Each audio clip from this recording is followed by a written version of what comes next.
सदगुरु कबीर साहब के पास कलयुग में धनी धर्मदास साहब पूछे हैं कि गुरुदेव ये बता दो आप कहां से आए हैं, क्या क्या नाम हुआ, कौन कौन से युग में आए, किसका उद्धार किया, ये बता दो। सदगुरु कबीर कहते हैं धर्मदास सतयुग में मैं आया तो मेरा नाम सत सुकृत हुआ। उस समय राजा धोधल था, खेपसरी ग्वालियर था इत्यादि को शरण लेकर के उन लोगों का उद्धार किया। त्रेता में आया तो मुनिंद्र कहाया। उस समय रानी मंदोदरी, विचित्र भाट, मधुकर ब्राह्मण को शरण में लेकर के उन लोगों का उद्धार किया। द्वापर में मैं आया तो करुणा में नाम कहलाया और मेरा परम भक्त थे राजा चंद्र विजय, रानी इंद्रमती इत्यादि को शरण लेकर के उनका उद्धार किया। और कलयुग में मैं आया तो मेरा नाम कबीर हुए, तो मैं जीव मात्र कल्याण के लिए आया। जीव दुखी देखे भवसागर ताकारण पगुधारा हो। सदगुरु कबीर कहते हैं धर्मदास कलयुग में मैं आया तो जीव को दुखी देख करके संसार में आया। क्यों? क्योंकि उस समय जिस समय मैं आया तो उस समय हिंदू और मुसलमान का खूब लड़ाई चल रहा था। हिंदू कहते थे मेरा राम बड़ा है, मुसलमान कहते मेरा अल्लाह बड़ा है, और दोनों में खूब लड़ाई झगड़ा होते थे, मारपीट होते थे, खून खराबी करते थे। ऐसे स्थिति को देख करके जीव कल्याण के लिए मैं संसार में आया। धर्मदास जी पूछते हैं गुरुदेव फिर कहां से आए, कहां से आए? सदगुरु कबीर कहते हैं धर्मदास जहां जाय सुख होए पारा, अब बहुरी न आवे संसार। धर्मदास जहां जाने से आना नहीं होता, मैं ऐसे लोक से आया। कौन सा लोक? 14 लोक होता है जिसे 14 भुवन भी कहते हैं। 7 लोक ऊपर 7 लोक नीचे 14 लोक होता है। ओम भूर्भुवः स्वः जन्म तपर सत्य अतल वितल तलातल महाताल साताल भूताल पताल। 7 लोक नीचे 7 लोक ऊपर 14 लोक होता है। और 14 लोक में सबसे बड़ा लोक है वो सत्य लोक है। मैं सत्य लोक से जीव कल्याण करने के लिए मृत्यु लोक में आया तो काशी के लहर ताला में आया। कैसे? तो ज्योति के रूप में, प्रकाश के रूप में। क्या प्रमाण है? प्रमाण बताओ। धर्मदास साहब कहते हैं क्या प्रमाण है? जब आप ज्योति के रूप में काशी के लहर ताला में कमल के फूल में आए तो किसने दिखाया आपको, किसने समझा, ये बताओ। सदगुरु कबीर कहते हैं धर्मदास सत्यलोक से मृत्युलोक में ज्योति के रूप में, प्रकाश के रूप में काशी के लहर ताला में जब मैं आया कमल के फूल में, उस समय रामानंद के परम शिष्य अष्टानंद जी ध्यान लगा के बैठा था। और जब मैं प्रकाश के रूप में उतरा तो इतना प्रकाश हुआ कि उसका ध्यान खुल गया और चारों तरफ देखते हैं वो प्रकाश ही प्रकाश दिखाई देते हैं, नजर नहीं ठहर पाया। अष्टानंद स्वामी बैठे ध्यान लगाए और तेज पुंज रूप देख दर्शन लपाए।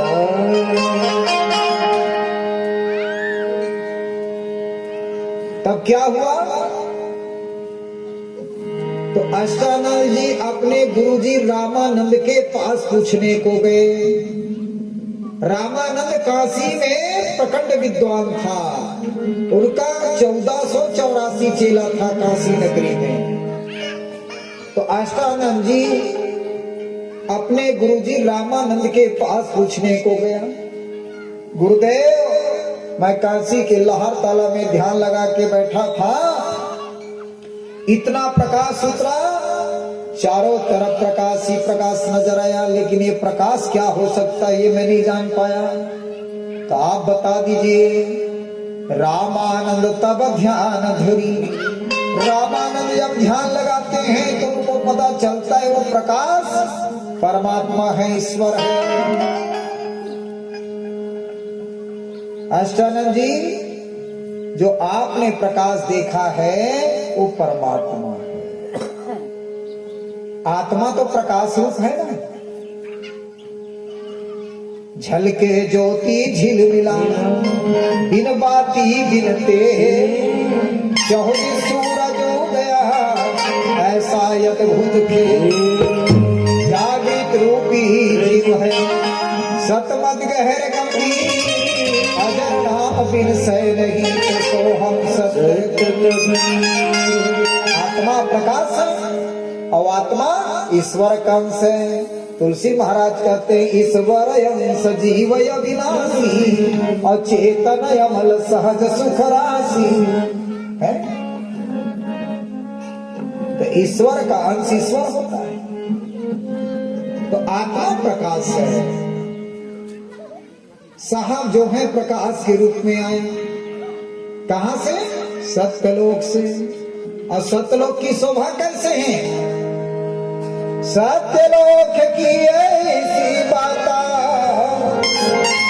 अपोट ससी करो मल जात। सत्यलोक क्या है? प्रकाश स्वरूप। अब कितना प्रकाश?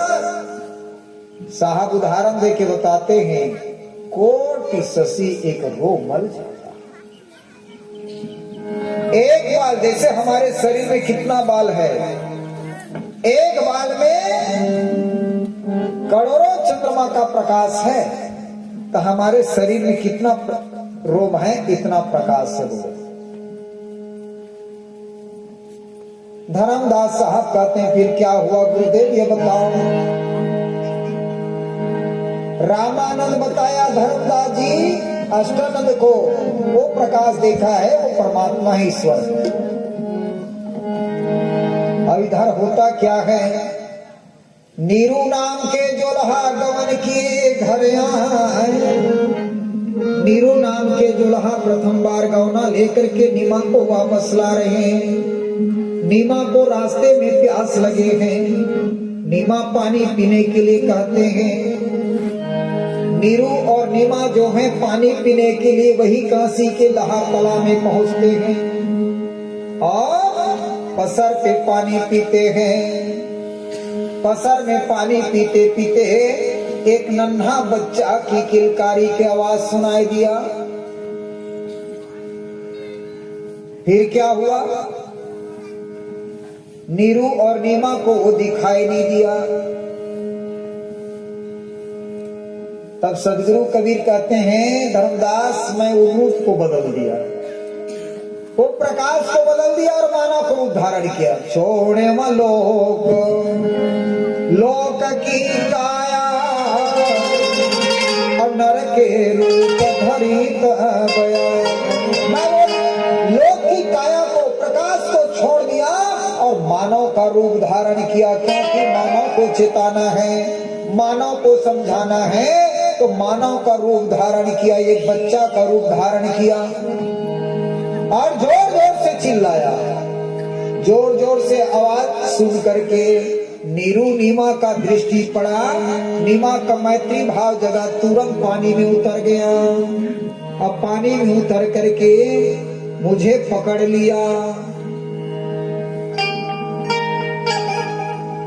अब पकड़ करके वह मोहित हो गए, मेरे रूप को देख करके मोहित हो गए। नीरू नीमा छोड़ने के लिए तैयार नहीं हुए।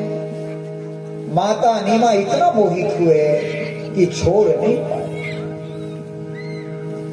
नीरू तो सोच में पड़ गए, नीमा ये तो बता, मैं आपको पहले बार गौना लेकर के जा रहा हूँ और ये अभी का जन्म हुआ बच्चा जैसा दिखाई दे रहा है, अगर ये बच्चा को लेकर के चलेंगे तो समाज के लोग, परिवार के लोग मजाक करेंगे, हंसी करेंगे। क्या किया जाए बताओ स्वामी, ये तो आप खुद जानते हो। एक काशी के कमल के फूल में, काशी के लहरताला के कमल के फूल में ये बालक मिले हैं। संसार के लोग तो हंसी मजाक करते हैं, अच्छा काम में भी बुरा काम में भी।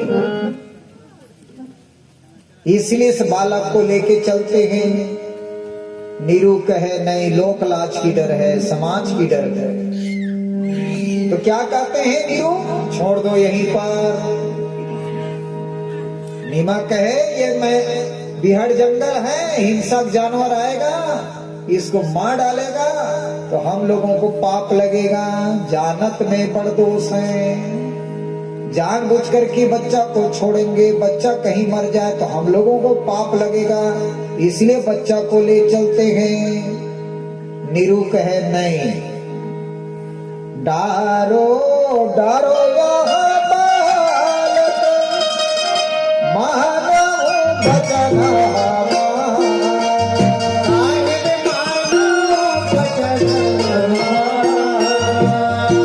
जाता तो तुम हंसी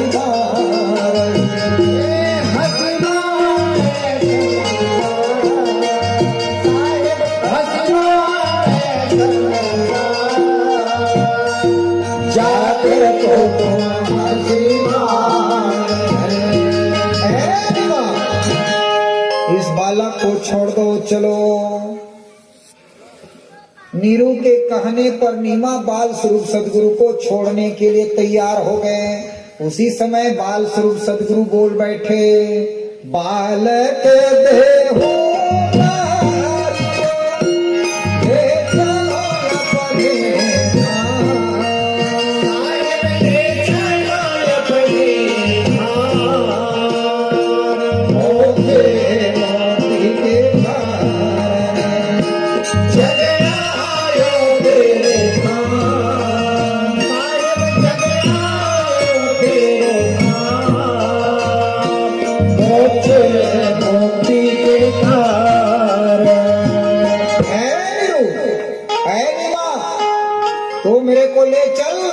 मैं तुम्हारे मुक्ति कल्याण के लिए आया हूँ, उद्धार के लिए आया हूँ, तू मेरे को ले चल। इस प्रकार से बाल स्वरूप सदगुरु बोल बैठे। क्यों बोला भाई, इसका कारण है ये नीरू नीमा अगले जन्म के सुपथ भक्त के माता पिता, ये चौथा जन्म हुआ। 4 बार सदगुरु को आना पड़ गया वो नीरू और नीमा के उद्धार के लिए। चौथा जन्म है। द्वापर में पांडवों ने यज्ञ रचा था और किया यज्ञ भारी न पूरा हुआ था। जब गया सुदर्शन तो घंटा बजा था, महामंत्र सुपज ने यही नाम जपा था। सदगुरु कबीरा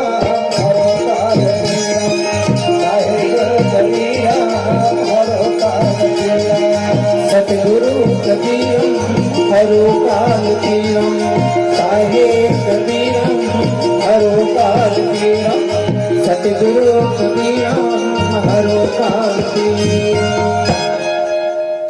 100 भाई कौरव 5 भाई पांडव में जब लड़ाई हुआ,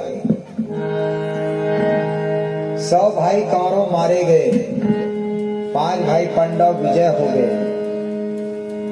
युधिष्ठिर को राजगद्दी में बैठाया गया, लेकिन युधिष्ठिर को चैन नहीं। जंगल में तपस्या करने के लिए जाने लगे तो कृष्ण भगवान कहते हैं, युधिष्ठिर इतना मेहनत और परिश्रम से राज्य मिला है, आप क्यों जा रहे हो? कहा महाराज मेरे आंख में वही दिखाई देता है 24 घंटा, न खाने में न पीने में चैन नहीं, तो क्या जीवन है? मैं पाप के प्रायश्चित के लिए जंगल में तपस्या करूंगा, इसलिए मैं जा रहा हूं। कृष्ण भगवान कहे पाप का प्रायश्चित यही हो जाएगा। आप यज्ञ करो, संत को बुलाओ और संत आएगा, भोजन करेगा, घंटा बज जाएगा, आपका यज्ञ सफल होगा।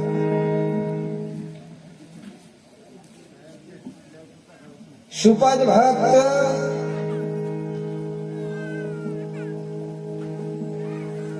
के द्वारा पांचों पंडों का यज्ञ सफल हुआ है।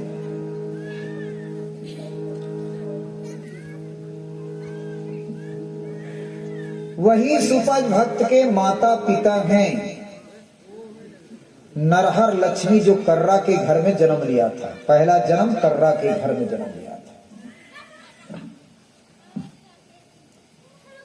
सुपज भक्त के माता पिता सदगुरु की भक्ति करने के लिए सुपज भक्त को कहा था बालापन से।